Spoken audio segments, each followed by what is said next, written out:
So at the beginning, you mentioned in 2016, what really inspired you to start this project? It's really interesting. That's a great question. I taught that class for 4 semesters. It was a semester class that every student who was in the academy program back at that time had to take as a freshman. And one of the parents of a student that I had, Mary Ann Gill's the parent's name, and she came to me when we were having a parent-teacher conference and said, Sue, if you all are doing these projects on local history, you really need to look into this Huntertown area. And her late husband had been part of the project as a magistrate on the fiscal court.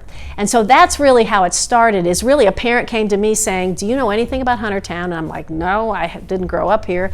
And I was able to start doing research and involved another retired teacher, Mary Beth Rouse, who taught biology. And the students learned about the environmental part of that 38 acres and also the historical story. And so that's how it all started, and it was thanks to a parent that came to me and told me something about this former community. So what specifically are you planning to do with these 38 acres?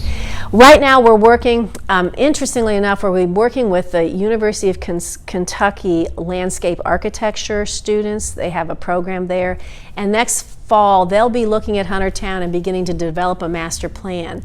But the idea for it that really started with a grant that was submitted in 2012, and then the county did not get the grant, didn't receive the grant. But the idea is to develop trails that will go through the 38 acres and also be able to interpret the site. Here's where the school was, here's where this person lived, etc.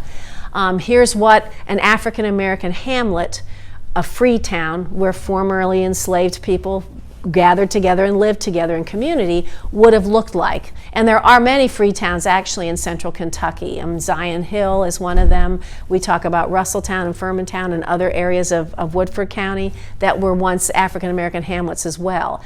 So we'll be doing bike trails, walking trails, some hiking trails. There's some wooded areas, some pretty good areas there to do some hiking.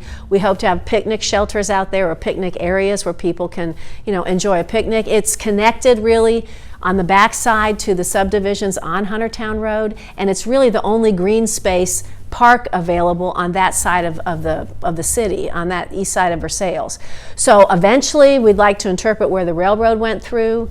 There's lots of dreams to have a pavilion out there, some type of picnic pavilion where former residents could come and be able to have a picnic out there in a place where they once lived. So it's really a passive park. It's not going to be baseball fields and soccer fields and stuff. A passive park, a nature sanctuary, so to speak, with trails and then signage and different ways to interpret the space. And that's what we'll be working with the UK landscape architecture students on, in developing kind of a master plan for different ways that we could do that. We'd like to have like a ghost structure of a particular house that was out there, that we know what it looked like. We have a photograph of it.